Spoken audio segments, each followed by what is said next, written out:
Hi, konnichiwa. Welcome to the session on impact investing as an accelerator to sustainability. This is our discussion on the next 5 years planning of Solidaridad, where impact investing is there in our larger strategic plan. And it's a particular focus on our kind of interests in Japan as a country office, which we have very recently launched. This entire discussion centers around our interests in the people of Japan. To start with, we will give a very brief introduction of what impact investing is. The definitions which have started in the kind of 2000 odd thereabouts talks about impact investing as something that's done with an intention which creates good for the society, but also has a commercial acumen linked to it. It has an element of financial return. So it's not just about making financial returns, but also good for the society. This is kind of, I've intentionally put this as a Western or a modern definition, simply because it came from a meeting in 2007, where there were a lot of Europeans and Americans. But one of the fundamental things that is of interest to us here is that this is really not a new concept. If one looks into the traditional definition or the description of Sampayoshi, then that's exactly what impact investing is today. Yes, it is good for society, the three pillars. Second, it's good for the seller and it's good for the buyer. The seller and buyer, when they come together, that's essentially what business is all about. So business is the place where a buyer and a seller come together. So in some sense, impact investing cannot be introduced to the Japanese audience. It is already well known to you. And yet, there are some interesting developments which are happening around the world. And the discussion that we'll have is about, what is the role that Solidaridad has been playing in this space. Now, from what I understand, a lot of our friends and some colleagues, associates, business partners have got this notion that impact investing is predominantly charity. Somewhere I think that's where it's a misconception that we would like to clarify. Charity is only one part of the entire spectrum. So if you look at one, for instance, that's an operational charity. On the other end of the spectrum, you have a pure commercial enterprise, which is there, which doesn't look at anything else but profits. And we'll discuss more about it. But in the entire impact investing spectrum, you can have other kind of combinations of businesses, socially responsible businesses, social purposes businesses. You have cooperatives, non-profits which have a revenue model, so they are enterprising in that sense. And each of these kind of are very, very different from one another. So again, to kind of clarify, on one hand, there is a pure commercial enterprise which consists nothing but making profits. So that's unidimensional. It's about commercial impact. It's only about speed and scale and nothing else. The challenge comes is when you embed that with an ethos, blending that with social impact, the intention, the complexity of decision that's involved, and the patience associated with it. Solidaridad Sunrise is the phrase that I would use to explain that we've got multiple levels of engagement into each of these aspects of the spectrum. We ourselves are an operational charity, but we work very closely with 2, 3, 4, 5, 6, and 7 listed. A pure play commercial enterprise which looks at nothing but profit may not have as much of a strategic value addition for us unless there is a mission associated with it. To kind of explain how this works and what is really happening, it's important to understand that capital comes in many forms. It's not just about money.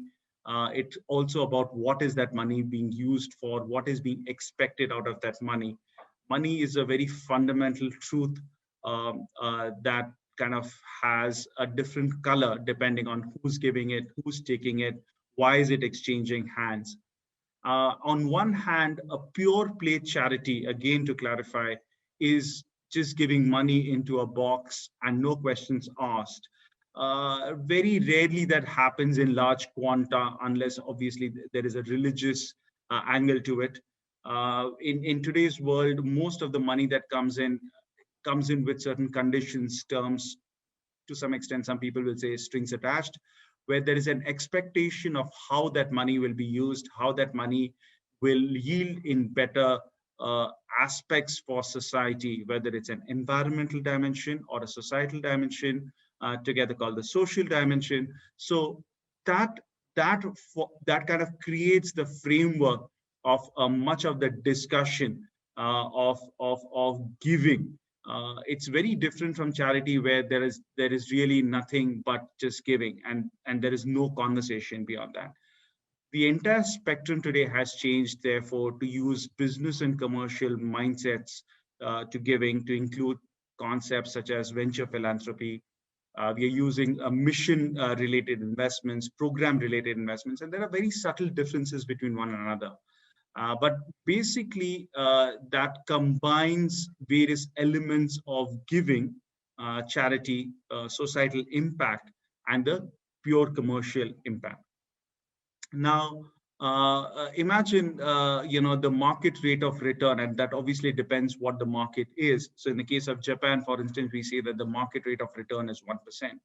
Now, overwhelming amount of quanta of finance that's in circulation is focused on beating the market rates as the conventional capital asset pricing models, etc., are concerned. And that's essentially about generating an alpha. Impact investing generates more than just one kind of alpha. It's about generating social impact, where you have increasing technologies and ideas and sophistications, engineering, not only about combining different kinds of money with different intent, but also having different results in terms of outcomes. So for instance, if you have $1 and you want to invest that in two different projects, now one has a greater financial return, one has a greater social impact. Which one would you choose? So there are many ways in which this combination can be done, and much of that depends on various interests of various stakeholders, and the overwhelming interest in impact investing has come in the last 10 to 15 years. Historically, people used to say that impact is kind of a minuscule component, where impact was focused on the nonprofits and charity. That is no more the case. There are enough number of sectors which have transcended the traditional barriers and boundaries of what we understand by investing, what we understand by doing good. Doing well by doing good is a notion which is now very, very popular. The case of microfinance since 2006, 2005, that period has kind of gained global acceptance. And yet, the kind of the market space of kind of looking at just market rate of return is kind of shifting a little bit towards, much more patience, much more acceptance of lower rate of return, much more impact first orientation. That impact is important in the, along the lines of the principles of Sampayoshi.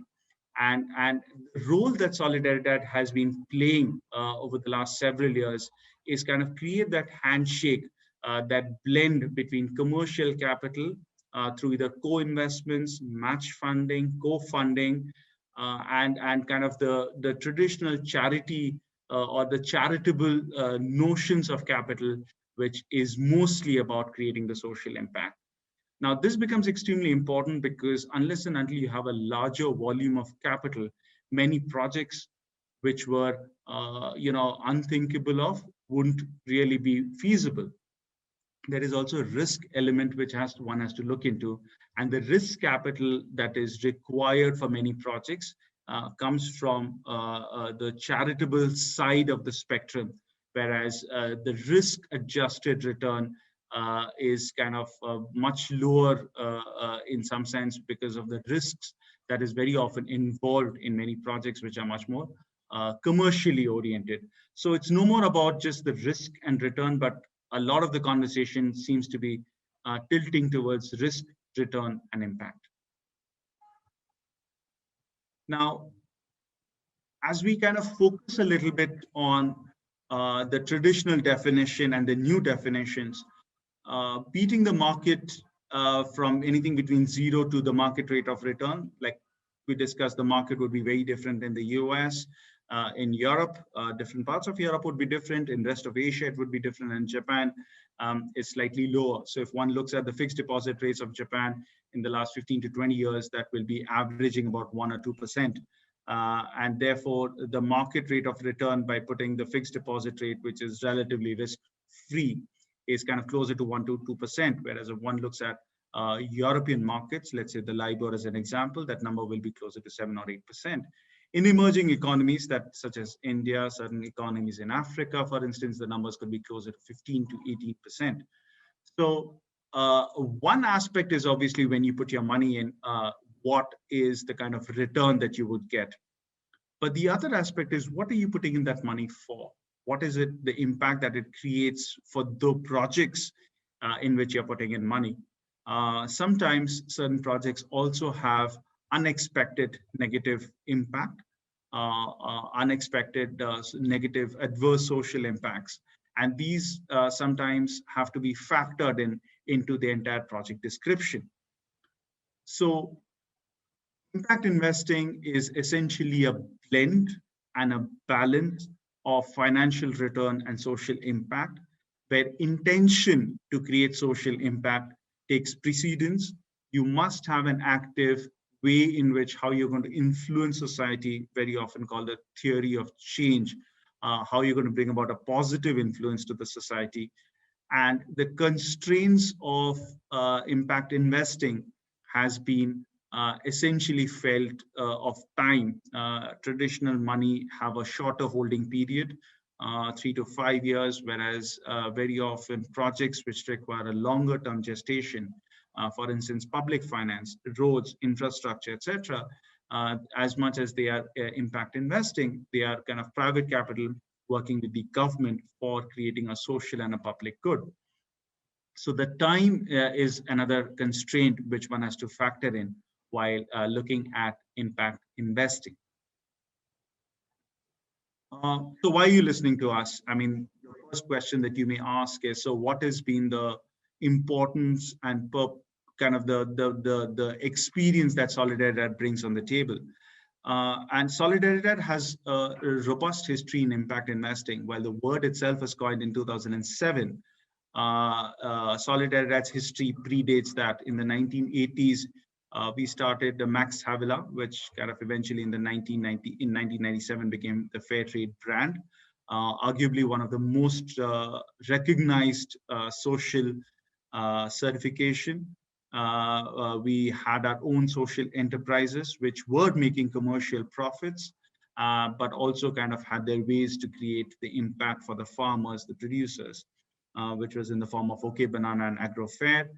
And you can see that right from the 80s, 90s, we have kind of maintained our interests in kind of creating differences where we fill in the space of robust infrastructure, where through companies, corporations, other institutional mechanisms, where we need to demonstrate that you can actually go about creating a specific kind of impact for a very specific beneficiary base. And if nobody else does it, very often Solidaridad does it. So we also work in partnership, but there are times when we've actually done it ourselves. Our more recent endeavors have been on Plus Plus, which is kind of from our Netherlands office, which is looking at kind of making investments across the world. And this should be particularly interesting to a lot of Japanese investors who are looking to make sustainable investments across the world. So that could be an interesting platform and an idea that we could kind of explore. And the village supermarket, where we actually build a physical market in a rural area in Bangladesh, where there were serious infrastructural issues and challenges to be kind of deal with. So again, impact investing is closely related to businesses that make profits for themselves, their shareholders. Their shareholders could be those who would otherwise not be involved in any element of profit making, would not be ever having an opportunity to kind of play the sustainable game. But on the other hand, it is also about ensuring that there is a voice. There are elements of democracy. There is a spirit of general inclusion that kind of goes with the impact investing story. Again, for the sake of completeness, this has possibly been discussed in some of the previous presentations, but Solidaridad has a history of 50 plus years working in kind of close to 40 offices across the world. We work in agri-commodity supply chains, right from producers to consumers. We could be working at plantations in tea, for instance, or the packaging of coffee. We could be working for garments where looking to create sustainable garments, or it could be a shrimp supply. It could be about fish. It could be about dairy. It could be about sugar, fruits and vegetables, so on and so forth. Now, one of the kind of the examples that I wanted to discuss, which would be kind of relevant from a very practical and pragmatic perspective. So this is a live case. This is not theoretical. We mentioned that we set up a village supermarket. So that's what it looks like in Bangladesh by the end of 2018 or thereabouts. And the reality of the space is that the local Bangladeshi markets or the banks rather are financing at about 15%. Now, if you contrast that to Japan, when you put money into a fixed deposit as a consumer, as a business, you would roughly get about 0.5 or 1%. If I look at the kind of the prevailing rates, they are possibly negative, which means you will actually have to pay the bank to keep your money there. It's the kind of the space of the service. Now, one of the important discussions here is that should you really invest abroad? And yes, there are financial risks, there are business risks. And the decision will also depend on kind of what is the expected return. Now, if you get an expected return of, let's say, 10%, which is a win-win because you get much more than what you would get otherwise. And it's a win because the cost of finance and funding for a project like the village supermarket in Bangladesh is lower than prevailing bank rates. Then you're creating the possibility to have a further engagement. Now, one of the important parameters of making some of these decisions for a small business essentially is not only about better alternatives, it's not just about social impact, but it's also about whether the business is absolutely new and there are existing investments. Now, this entire discussion could be very different if I give you a blueprint. But if I tell you that in the village supermarket, there is already about 5 million of investments which have been made, the decision conversation kind of fundamentally changes. It attracts investors who are looking to invest, knowing that there are partners with whom they have synergies, which kind of mitigates the risk. Now, it's also important to recognize that this village supermarket does a business in shrimps. It does a business in aquaculture. It looks to create an international market, which is fair, it's safe, highest quality of produce. Now, imagine that you are working in a shrimp supply chain. Now, the entire world knows that nobody understands fish as well as the Japanese do. There are enough number of case studies. But next after Japan is definitely the Bangladeshis or the Bengalis who actually understand fish from kind of a producer perspective. Consumer, yes, but much more from kind of an understanding of what the entire market needs.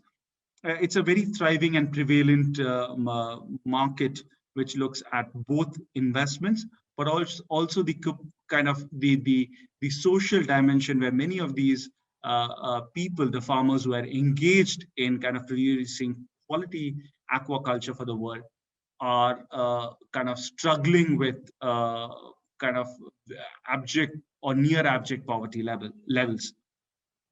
Now, the fundamental change or the value that you could bring in is that if you are, let's say, have a lot of experience in working in the shrimp supply chain or aquaculture, whether in a supermarket or similar market, then that becomes a good conversation, because then your investment is protected to the extent that you bring in the knowledge, the know-how, and the expertise. You bring in the international network. And that's the kind of the early, or what is traditionally termed as the angel investing. That becomes a very interesting conversation. So this is a kind of a scenario which would play out, where impact along with the investment case together kind of can be more than the sum of the parts. One of the kind of things that we are at just the early stages of the new multi-annual strategic plan, and this is a publicly available document, so you can possibly look into it. But in Western literature, what is called the raison d'être, which is the reason of existence, and our purpose that we have identified till 2025, well, it's pretty much in some sense the same of what we're doing, but the way we would do it is the newness in the strategic approach that is interesting. And the three legs on which this stands on are: one is balance with nature, so the ecological aspect; prosperity, like we said, it's important to look into the financial aspect; and inclusion, which is largely the social aspect. And this is kind of the way in which Solidaridad is working. This is the way we look to work. And the entire call is towards partnerships. We want to work with, this is a call to work with partners. But hey, this is not something which is unknown to the Japanese people. This essentially is the ikigai, which from what we understand is pretty much the same thing. It blends in what we are good at, it blends in what we love, it blends in obviously a need in the world. Yes, there is a commercial dimension to it. We are professionals as an organization, as individuals. We work with a mission zeal and a passion, and this kind of squarely fits into what we do. So if you do find that this is of interest, this is our call to action. Kind of, if the sustainable development goal is something that kind of interests you, it's something that you believe is that something that you want to kind of understand more of or engage in, then Solidaridad is kind of working on many aspects of the SDGs. Depending on various projects, we kind of check and tick many of these boxes. The 5 S's of Kaizen, the 6th S of Kaizen that we would kind of ask you to embrace would be that of sustainability. Sustainability needs to be reclaimed, and our call, and this partnership is less about telling Japan about how Japan should actually go about creating sustainability in the Japanese economy. This is more about Japan playing a leadership role, a key role, being in the center of the sustainability discussion and discourse. So it's more about Japan to Asia and Japan to the world, where Japan can actually play a pivotal role, especially through this medium of impact investing. So with that, I would welcome our kind of coordinates are shared here. My personal coordinates are also there. Feel free to reach out. And I look forward to an informed discussion, engagement, and feel free to ask any questions. Thank you.